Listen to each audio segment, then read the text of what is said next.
Okay, so in this video we are going to look at the three trig ratios. We have sine, cos and tan.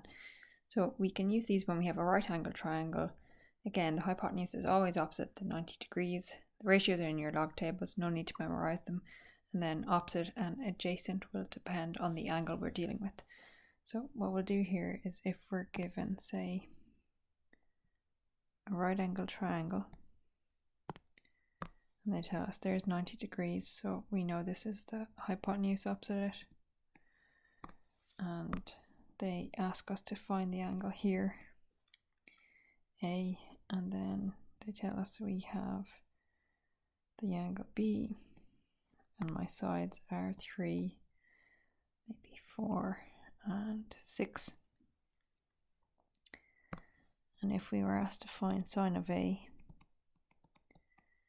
we know for our formula it's opposite over hypotenuse, so we would say sine A will equal the opposite, which is 3 over the hypotenuse, which is 6.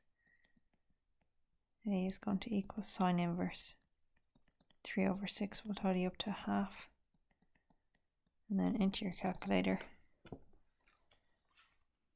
we want sine inverse of a half. We'll give 30 degrees, so there's A found. And then for B, if they said sine B, sine again is opposite over the hypotenuse.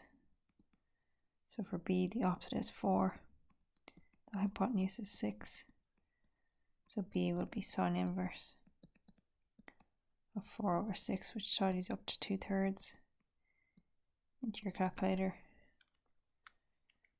sine inverse of 2 over 3 will give back 41. Always write out your full decimal before you round, and they'll usually tell you to how many decimals to round to. If they don't, it's safest to pick 2. So 48.81 degrees. Always make sure your calculator is in degrees. Then say if we were asked to find cos of A,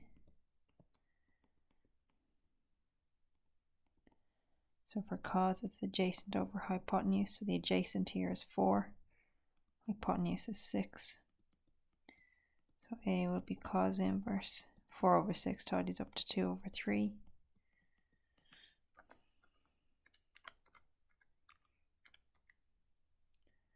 And we get A is equal to 48.1896851.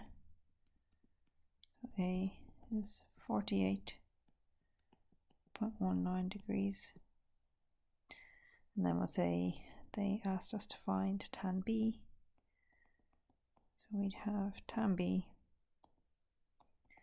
And for tan, it's opposite over adjacent. So we go to B, the opposite is 4, and the adjacent is 3. So B is tan inverse 4 over 3. Into your calculator, tan inverse 4 over 3, and you get 53.1301 0235. And again, we'll just round to 2 decimals. So that's 53.13 degrees. Okay, so there's an example of your three trig ratios, and that's us done.